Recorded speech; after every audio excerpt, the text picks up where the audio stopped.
una entrevista que recién le hice al doctor Sergio París, director nacional de la Aeronáutica Civil, estando aquí en Pereira en un foro convocado por la Asociación de Ingenieros, tuve la oportunidad de conocer un proyecto un proyecto fundamentado sobre un estudio que la Aeronáutica Civil acaba de culminar, según me comentó el doctor París, donde se habla de la vocación de los aeropuertos del eje cafetero y norte del valle. El caso recuerdo de memoria estos 3 o 4 casos. El primero es que el aeropuerto de Santana, en Cartago, el doctor Sergio París dice que tiene una vocación y que lo quieren desarrollar en ese sentido desde la Aeronáutica Civil como una academia, una escuela de pilotos y de personal para el crecimiento y el desarrollo de la industria aeronáutica. El aeropuerto de El Edén en Armenia, dice el director de la aeronáutica, es un aeropuerto con vocación turística. Ese es el estudio, el resultado que arrojó ese estudio. El aeropuerto de Manizales no recuerdo exactamente porque están hablando de un aeropuerto que parece ser que no tendrá una pista de más de 1.200 metros, mientras la de Pereira tiene 2.200. Y la primera fase del aeropuerto de la pista del aeropuerto de Palestina se está hablando de 1.200 metros, literalmente casi con lo que empezó el aeropuerto Matecaña hace ya 80 años. En todo caso, es muy grato saber que el aeropuerto de Pereira, de acuerdo con ese estudio de la aeronáutica, es un aeropuerto para empresarios, para hombres de negocio, para gente del negocio. Suena demasiado machista eso de hombres de negocio, y yo soy muy feminista, por cierto, para inversionistas y comercio. Listo. Quiero invitar a la doctora Marta Alzate, ex candidata a la alcaldía de Pereira y persona de mucho sentido de pertenencia sobre el territorio, para que ella nos ayude a comprender estas vocaciones, qué alcance le da, y sobre todo la he invitado a esta charla porque yo recuerdo que Marta Alzate, en una charla que tuve con ella a raíz de una entrevista con Hernán Roberto Meneses, plantean, Hernán Roberto y Marta, que es clave la consolidación del aeropuerto Matecaña. A mí la palabra consolidación del aeropuerto Matecaña me atrae profundamente y vamos a hablar de eso después de esta pausa. Somos energía de Pereira, es por la gente de nuestra región. Somos energía de Pereira, tú nos inspiras a dar lo mejor, a dar lo mejor. ¿Qué opinión tiene Marta Alzate hincapié sobre el tema de ese estudio que a grandes rasgos le he relatado acá sobre la vocación de los aeropuertos de la región? Bueno, yo creo que refleja una realidad actual. No sé si tenga un componente de prospectiva, porque las cosas no solamente son lo que pasa, lo que va a pasar, sino lo que se provoca que pase. Las cosas hay que provocarlas. Las tendencias además. Y de alguna manera hay que provocar que las cosas pasen. Entonces, porque eso volvemos al cuento de que es primero el huevo o la gallina. Es decir, aquí tenemos una carga para transportar de manera aérea o no la tenemos porque no tenemos aeropuerto para carga porque no tenemos carga, no tenemos industria, etcétera, etcétera. Hay un montón de reflexiones al respecto en donde lo que se debe hacer en una región es sobre todo analizar todos los factores socioeconómicos que conduzcan al bienestar de la población en un sentido amplio y actuar en términos económicos de esa forma. De la dinámica económica. Claro, actuar en consecuencia. El aeropuerto es algo supremamente, es una infraestructura vital para esas condiciones de la vida socioeconómica de esta región y de todas las regiones del mundo. Pues hay que mirar eso desde la perspectiva.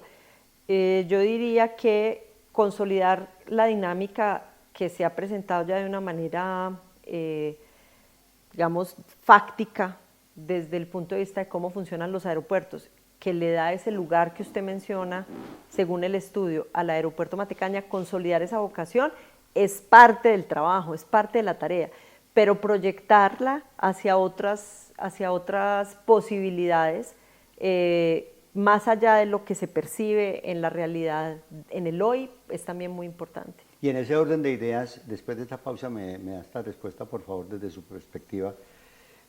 ¿Qué hay que hacer para consolidar el aeropuerto Matecaña como un centro de comercio, como un centro de negocios, como el eje de una dinámica económica próspera en el sentido empresarial y de las inversiones? Es como la clave de lo que estás mencionando de la prospectiva. O sea, ¿qué es lo que hay que hacer? Un poco, yo utilizo mucho la palabra contrafactual, ¿cierto? ¿Qué pasaría si no se logra eso, ¿cierto? ¿O qué podría suceder si se logra? Es contrafactual, mirar a ver para dónde va la cosa y tratar de anticipar la tendencia, que es de lo que realmente se trata la expresión prospectiva. De la mano de nuestros productores. Cucharejitos, la gobernación está transformando la vida de 680 productores de Risaralda, brindándoles asistencia técnica en áreas como agricultura, piscicultura, porcicultura, ganadería, avicultura y apicultura. Juntos avanzamos hacia un futuro próspero y sostenible. Eso sí es bello. Departamento de Risaralda. Bueno, nosotros veníamos diciendo que Pereira debe funcionar como una capital alterna en Colombia. Parece pretencioso, pero no lo es, porque si uno mira los ejes sobre los que gravita Colombia, a la misma altura entre la cordillera oriental y central está Bogotá, y a la misma altura entre la cordillera central y occidental está Pereira. Son dos pivotes sobre los cuales puede y debería girar la economía de este país en buena medida, pues por fuera de algo que es natural a la localización, como son los puertos, la ciudad de Barranquilla, Buenaventura, etcétera, etcétera. Y para eso el aeropuerto es vital, porque no somos un puerto, nuestro puerto es el aeropuerto. Y en ese sentido, pues hay todo un trabajo de conexión que hacer. A mí me parece que la conectividad es vital, que tengamos una conectividad más fluida con la región, con Caldas, con Valle, con Tolima, con toda esa región ampliada de la cual es titular la ciudad de Pereira. Es supremamente importante para que el aeropuerto pues, pueda seguir una buena marcha y pueda seguir consolidándose a futuro como la cabeza de ese intercambio que significa un aeropuerto. El aeropuerto es un intercambio. Llega gente, llegan mercancías, salen mercancías, y lo que nosotros necesitamos es que Pereira siga siendo la cabeza de ese proceso. La conectividad con trenes, por ejemplo, me parece vital. Esto sucede con las grandes capitales del mundo. Por ejemplo, cuando uno aterriza en París, si usted coge un tren, rápidamente está en Lille y rápidamente está en Londres, Sí, en menos de 2 en horas Madrid, y media. en Barcelona. Si usted coge un tren, rápidamente está en varias capitales, no solamente de Francia, sino de Europa. En Alemania. Está en España. Es decir, la conectividad del que llega a un aeropuerto para irradiar hacia una región no es solamente aeroportuaria, es o por trenes o por vías, y en eso es un tema que tenemos que trabajar todavía en la región. Justamente en ese aspecto estuvimos hablando también en este foro que hizo la Sociedad de Ingenieros de Risaralda y la Asociación Colombiana de Ingenieros de Colombia. Ahí estuvo el doctor Monroy, el presidente nacional, y había gente muy importante, el gobernador de Caldas vino, muy querido. Se planteó en la entrevista que logré con el doctor París y con otras personas el tema de la conectividad vial.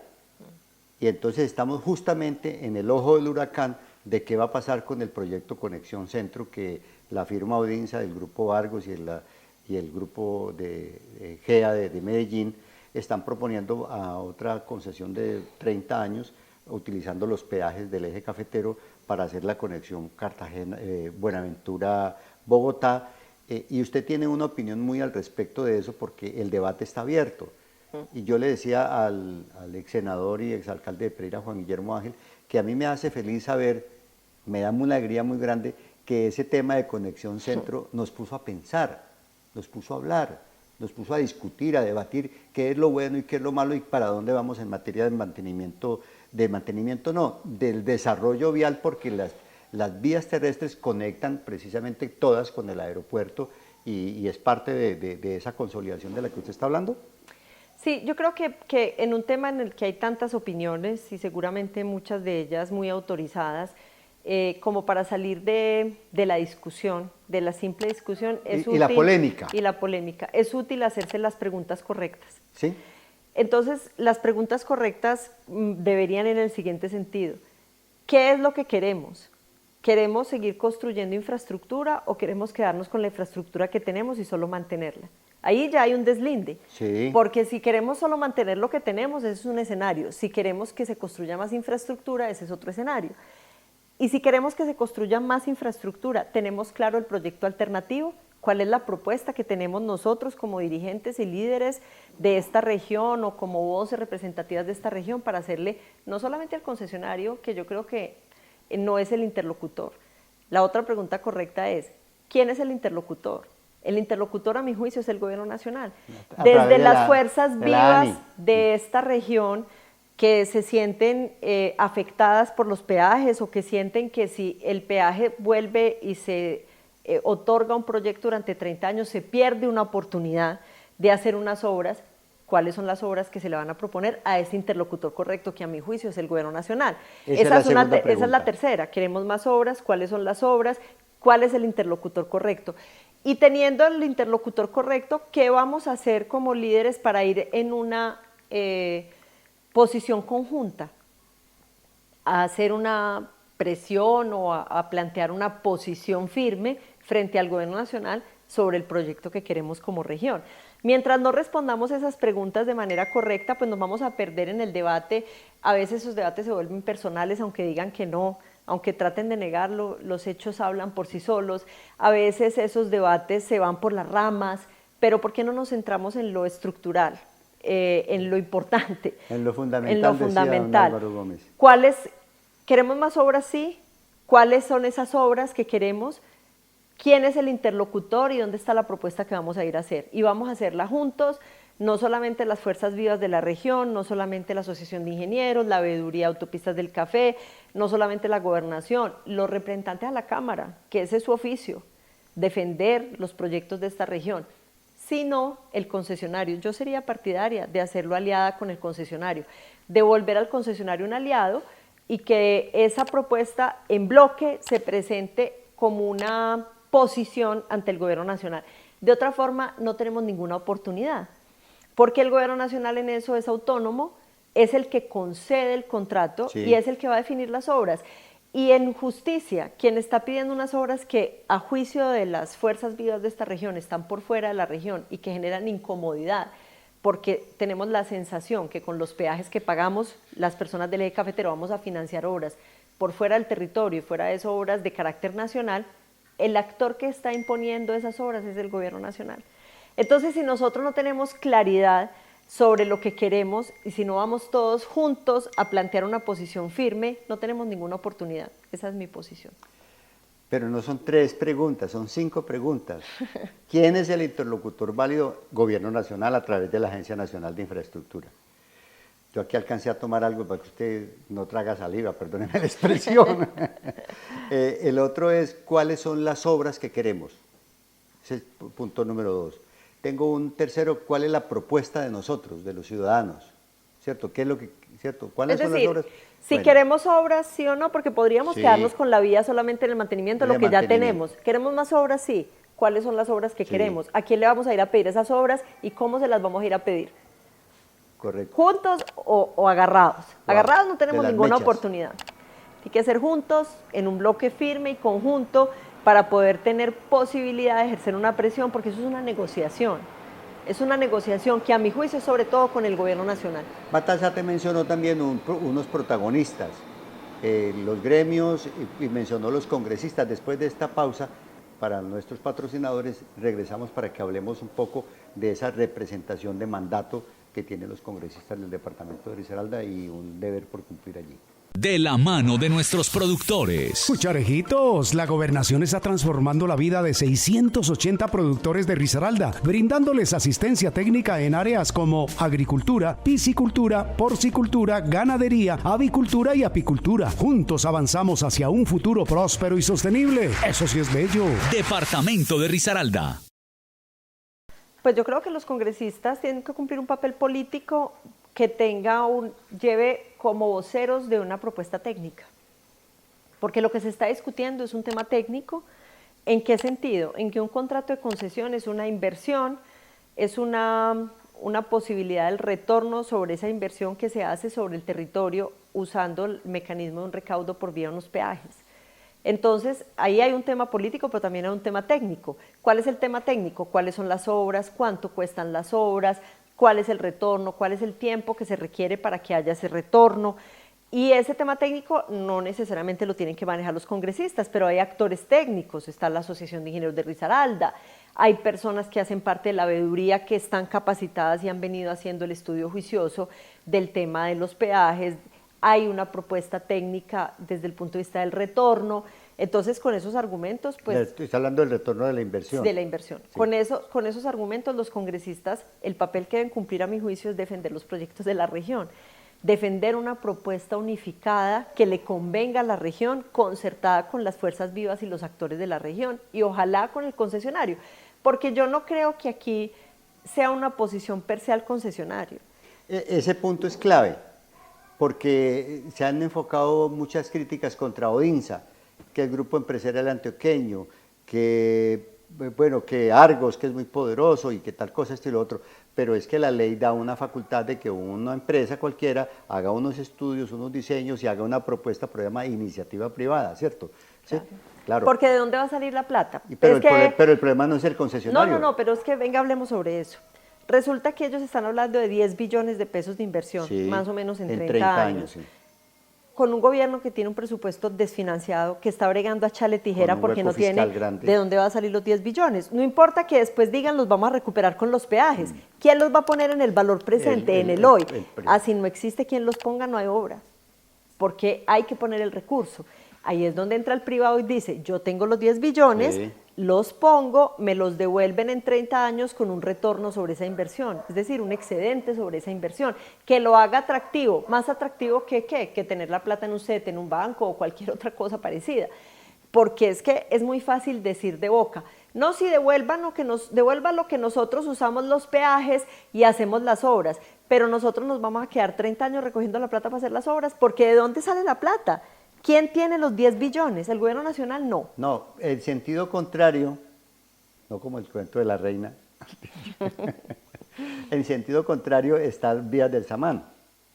Y que Vías del Samán sí va con ese modelo público en donde se hace el recaudo, va a una fiducia en patrimonio autónomo y mientras no haya plata en la fiducia no se puede hacer... Y tenía un montón de financiación desde antes porque tenía unos recursos asegurados. Es que el escenario de hoy es distinto. Es diferente. Es un escenario de déficit fiscal.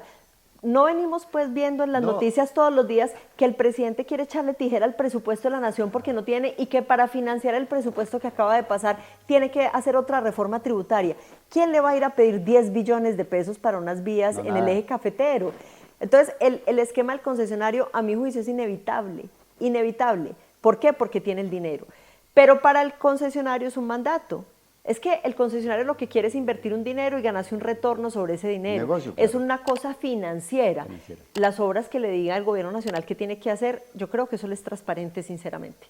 Marta Alzate Hincapié, aquí en Puntos de Vista, el programa de Líderes de Opinión. Ella es una gran líder, una gran persona. Conversamos muy sabroso y si me descuido nos dan aquí las 12 de la noche.